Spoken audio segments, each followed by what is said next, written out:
tous à la une du 13h sur Canal 2 International.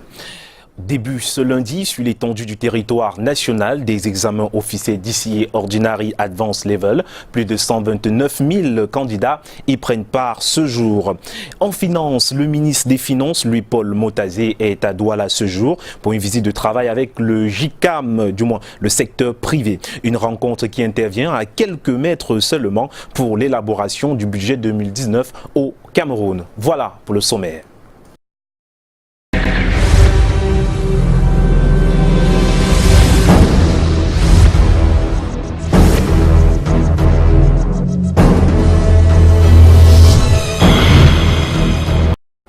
Bienvenue à tous. Ouvrons ce journal avec notre chiffre du jour qui est 17. Ce chiffre représente la durée de décès d'un très grand écrivain et artiste camerounais. En effet, ça fait 17 ans aujourd'hui, jour pour jour, que Francis Bébé est mort. Cet écrivain et artiste camerounais très réputé est mort le 28 mai 2011 à Paris.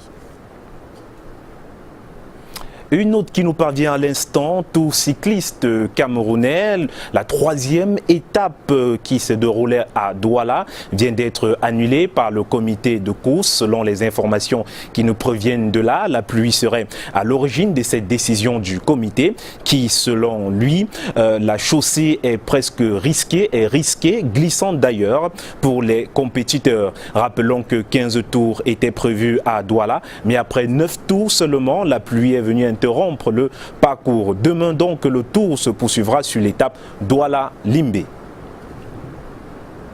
Autre information dans ce journal, éducation, l'examen officiel 2018 se poursuit donc ce lundi matin. Les élèves affrontent les épreuves du DCE. Plus de 129 000 candidats. Démarrent donc les épreuves écrites du Ordinary Advanced Level également sur tout l'étendue du territoire national. Pour ces deux examens, à savoir le DCE et l'Ordinary Advanced Level, 129 700 candidats se sont inscrits cette année, soit une baisse de 5 000 par rapport à l'année dernière. Des mesures de sécurité ont été prises pour assurer le bon déroulement des examens.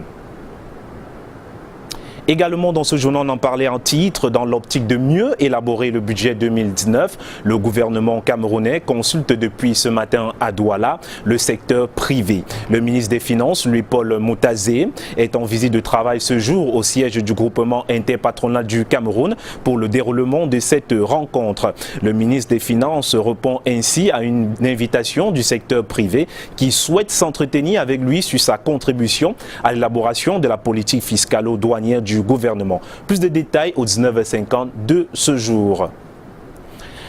Début de la campagne agricole sous de meilleurs auspices pour les acteurs de la filière maïs dans l'arrondissement de Ngara. Les producteurs du programme maïs, au nombre de 125, viennent d'être installés. Ils ont reçu des appuis en intrants et en matériel agricole d'une valeur de plus de 8 millions de francs CFA. Eringele, reportage. Pour ces 125 paysans de l'arrondissement de Ngara, la campagne agricole 2018 débute sur des chapeaux de roue. Réunis au sein de 18 GIC, ils reçoivent des intrants et matériel agricole estimés à plus de 8 millions de nos francs pour améliorer en qualité et en quantité la production de maïs, aliment de base de toutes les populations septentrionales. L'initiative est du programme d'appui au développement des emplois ruraux, PADER. Avec l'arrivée de ces produits, de ces intrants-là, nous allons élargir l'espace cultivable et augmenter le tonnage et réduire la pauvreté à la base. J'ai cultivé 5 hectares. Cette année, il m'a financé. Je dois augmenter à 9 hectares. C'est la 5e fois que les agriculteurs de Ngara reçoivent ces appuis depuis 2013. À chaque fois, le Fonds national de l'emploi précède la cérémonie de remise d'une formation ciblée. Nous avons financé ce PADER maïs, mais en réalité, ce PADER maïs sera couplé d'un PADER haricots rouges. Parce que nous avons fait une formation pour les deux PADER. La formation, en fait, c'est pour savoir comment produire, comment cultiver. Pour le sous-préfet de Ngara qui a présidé la cérémonie, la lutte contre la pauvreté, l'exode rural des jeunes à travers leur installation appuyée et orientée est salutaire. La terre ne trahit jamais. S'ils produisaient 10 sacs, ils seront en mesure d'aller à 20, 30, 100 sacs.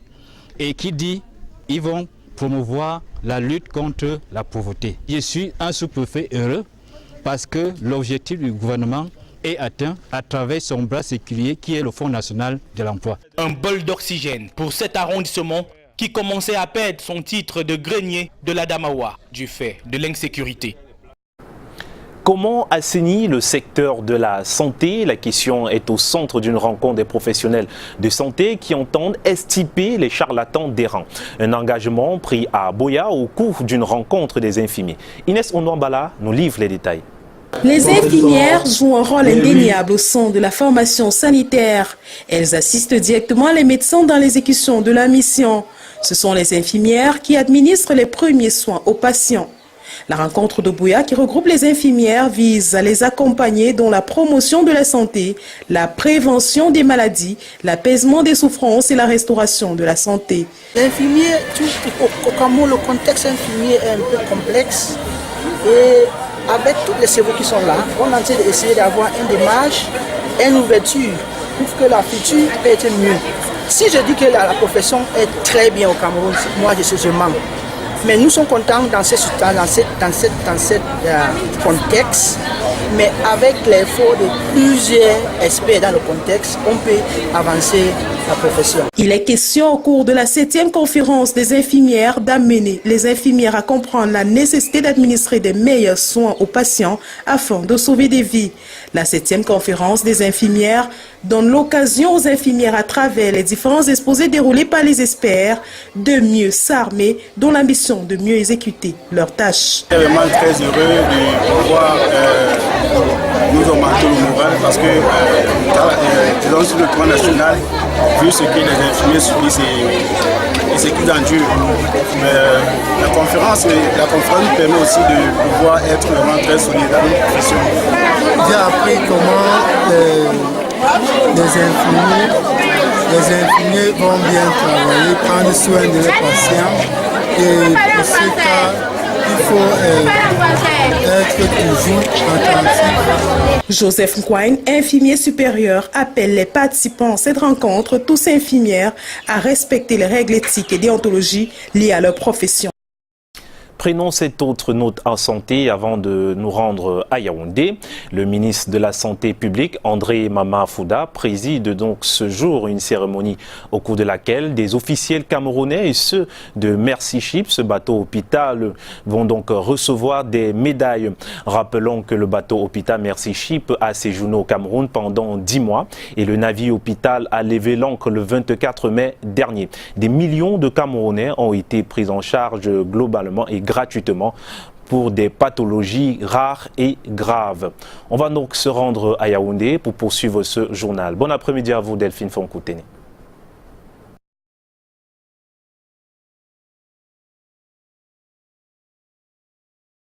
En éducation, de nouvelles indications dans les concours d'accès aux facultés de médecine et instituts de médecine. Désormais, la nomination de responsables des instituts privés de formation des médecins sera soumise à l'accord de l'État. C'est ce qui ressort des travaux de la session de la Commission nationale de formation médicale.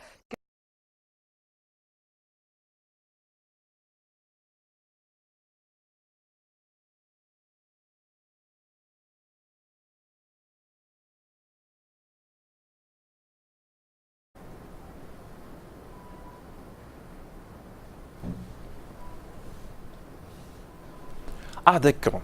Alors, on est revenu sur nous. On va donc poursuivre ce journal pour parler de ce casting, un film en préparation au Cameroun. Il s'agit du long métrage Tamara, la cible du réalisateur Franck Nonga. Les auditions ont donc débuté hier à Douala. Suivons cet élément de Julio Trésor-Tanon. Les acteurs sont auditionnés pour un rôle dans le long métrage de fiction Tamara, la cible du réalisateur camerounais Franck Nonga. Ici, à l'espace Eldorado d'un Como à Yaoundé, c'est samedi et dimanche. Les candidats tentent leur chance. Après la prise de photos sur différents angles, place au jeu d'acteurs imposé par le jury. Allô, monsieur Delma. Monsieur Delma, c'est Clarabelle Bindi. Allô.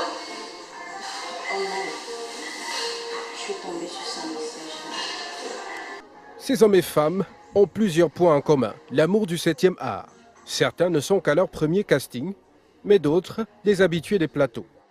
Quand j'entends casting quelque part, je me présente. Entre pression et trac, il y en a qui espèrent tout de même être retenus. J'ai donné le meilleur de moi et j'attends seulement si je suis retenu, qu'on m'appelle, que je vienne leur montrer de quoi je suis capable. Après le casting, vu le niveau plutôt acceptable, des coachings seront nécessaires pour mettre au top les candidats retenus. Si on avait au moins 10 plateaux par mois, les acteurs seraient vraiment dans le rouage. Mais ce n'est pas évident déjà. Et ceux qui se présentent ont une formation quelconque ou une formation approximative. Ce qui fait que quand je fais un casting comme ça, je vais rebooster leur façon de jouer et leur façon de faire. Tamara la cible sera tournée dans la ville de Yaoundé, une première pour Franck Nonga de travailler dans la capitale politique du Cameroun. La ville de Yaoundé correspond au décor du film, les bâtiments, les rues, et c'est aussi un retour à Yaoundé peut-être, qui sait. Les scènes du film Tamara la cible débuteront dans quelques mois, un long métrage où puissance, amour et sorcellerie s'entrechoquent, avec de l'action et du suspense au bout du compte.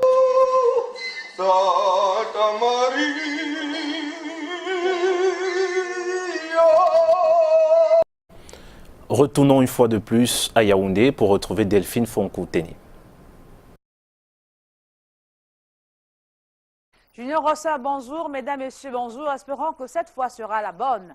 De nouvelles indications dans le concours d'accès aux facultés de médecine et instituts de médecine. Désormais, la nomination de responsables des instituts privés de formation de médecins sera soumise à l'accord de l'État. C'est ce qui ressort des travaux de la session de la Commission nationale de formation médicale qui ont eu lieu tout récemment à Yaoundé. Les détails avec Rodrigue Tonguet et Samuel Bonis. Plus de 6 heures d'horloge pour ces travaux de la session de la Commission nationale de formation médicale, pharmaceutique et odontostomatologique. La création récente des facultés de médecine et pharmacie de Garoua et de Tchang, l'organisation des concours d'accès à ces établissements et aux institutions privées particulièrement, à rendre l'échange long et dense. La 6e commission s'est longuement penchée sur le bilan des examens de la session 2017 et a prospecté, a projeté par rapport, n'est-ce pas, au déroulement des examens de la session 2018. Donc la première principale résolution a été la répartition du nombre de postes par les filières médicales, pharmacie et odontostomatologie, ainsi que les dates, n'est-ce pas, jalons qui vont couronner les 10 examens. Autre annonce à l'issue de cette session, la soumission à la validation du ministère de l'Enseignement supérieur désormais, de la nomination des responsables des établissements privés de formation de médecins, pharmaciens et dentistes. D'autre part, les recteurs appelés à prendre toutes les dispositions nécessaires en vue d'arrimer les toutes nouvelles facultés aux normes de qualité en vigueur au Cameroun. Restons dans le même sillage, cette fois pour parler des étudiants camerounais en compétition à Yaoundé. Ils étaient 10 à démontrer leur niveau de maîtrise de la langue chinoise. C'était à l'occasion de la 17e édition de la Habao Cup organisée par l'Institut Confucius de Yaoundé. Les détails avec Alain Gislin Kanga et Constant Kanga.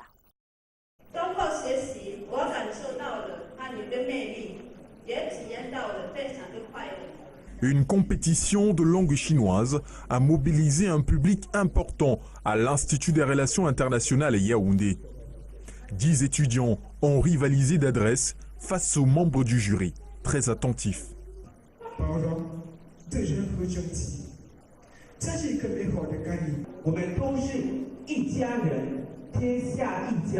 Sa fluidité et sa maîtrise de la langue fera de Kevin Tapiba le vainqueur de la compétition. Je dois me féliciter que l'Institut Confucius fait un très grand travail. Au jour d'aujourd'hui, on a plus de 30 000 apprenants. Il y a plus de 15 000 Camerounais étudiants et élèves confondus qui parlent couramment la langue chinoise. Je pense que c'est une très bonne chose pour le développement de la coopération avec la Chine. Ce concours rentre dans le cadre de la 17e édition de la China Harbor Cup, dont l'objectif est de promouvoir la langue et la culture chinoise. Cet événement est devenu une scène importante qui permet aux jeunes Camerounais de démontrer leur capacité de langue chinoise. Et ça devient aussi une plateforme pour promouvoir la l'amitié entre la Chine et le Cameroun. Et la Chine et le Cameroun, nous sommes de bons amis, de bons frères, et nous encourageons ce genre de collaboration, notamment dans le domaine de la culture et de l'éducation. La culture chinoise était également au menu de cette édition, avec des démonstrations des arts martiaux. Et ceci nous plonge donc en culture. Le Musée national du Cameroun s'arrime aux technologies de l'information et de la communication. Il est désormais possible de visiter virtuellement ce site en un clic. Ceci grâce au portail www.musenational.cm. Le site a été présenté vendredi dernier à Yaoundé. C'était à l'occasion de la Journée mondiale des musées. Les détails dans cet élément réalisé avec le concours d'Hubert Meutier. Ici, le Musée national du Cameroun, lieu de conservation et d'exposition de nombreux objets d'art. Il est l'un des nombreux musées que compte le pays de Paul Biya. 35 musées privés et après une dizaine de musées publics. Voilà les statistiques que nous avons tout à l'heure. Il y a certains musées qui ont un statut qui n'est pas encore très officiel. Donc on ne compte pas cela, mais ceux qui sont vraiment fonctionnels et officiellement reconnus, il y a 35 privés et à peu près 10 musées publics. Ces musées se doivent d'être protégés pour davantage renseigner les citoyens d'ici et d'ailleurs sur l'histoire du Cameroun. Les musées sont là pour éduquer, pour conserver notre patrimoine et pour promouvoir la recherche, ainsi de suite. Pour davantage conquérir et fidéliser le public de plus en plus nombreux et exigeants, les musées se doivent d'être interconnectés. L'utilité, c'est que le musée peut se déplacer. Quand vous avez cet outil, vous pouvez amener le musée chez le public. L'équipe du Musée national l'a vite compris. Désormais, un portail permet de visiter virtuellement la galerie et les différentes salles de ce musée. En y accédant, les internautes peuvent consulter, mais également vérifier et voir tout ce qu'il y a comme collection au niveau du Musée national, du moins c'est les collections qui sont exposées pour l'instant. Et à l'avenir, on vous l'a annoncé, et également vous aurez la possibilité de pouvoir consulter ces différentes collections depuis vos téléphones sans toutefois avoir la connexion Internet. Cet arrimage aux technologies de l'information vient à point nommé en ce 25 mai, jour de commémoration de la Journée mondiale des musées. Le secrétaire général du ministère des Arts et de la Culture préside cette 41e édition qui porte sur le thème « Musées interconnectés, nouvelle approche, nouveaux défis ». Une occasion toute trouvée pour sensibiliser le public sur les rôles des musées dans le développement de la société.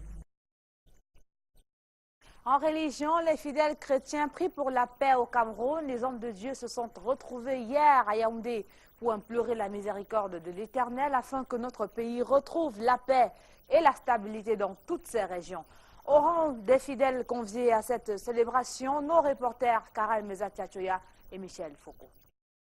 La tension sociopolitique dans les régions du nord-ouest et du sud-ouest, les attaques terroristes de la secte Boko Haram dans la partie septentrionale du pays, préoccupent au plus haut point ces hommes de Dieu qui disent être convaincus que seule la prière peut réussir à apaiser les cœurs des uns et des autres afin que le Cameroun retrouve la paix et la stabilité tant recherchées par le chef de l'État.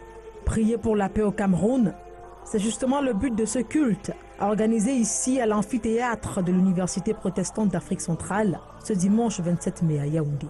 Rien n'est plus important que la prière. La prière, une prière fervente est même plus qu'une bombe atomique. Notre pays a besoin d'être guéri. Et pour cela, nous avons besoin de nous unir, tous les chrétiens du Cameroun, pour prier ensemble. Vous êtes engagés de vous-même. Et pour mener à bien cette noble mission, ces nouveaux bergers, consacrés et ordonnés pasteurs, anciens d'église et ministères, disent être prêts.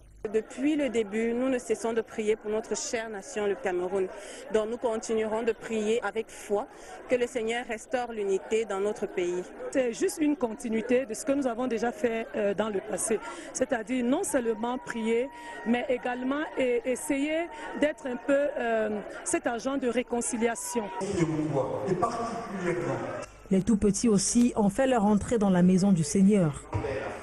Une entrée célébrée ici à travers louanges et adoration.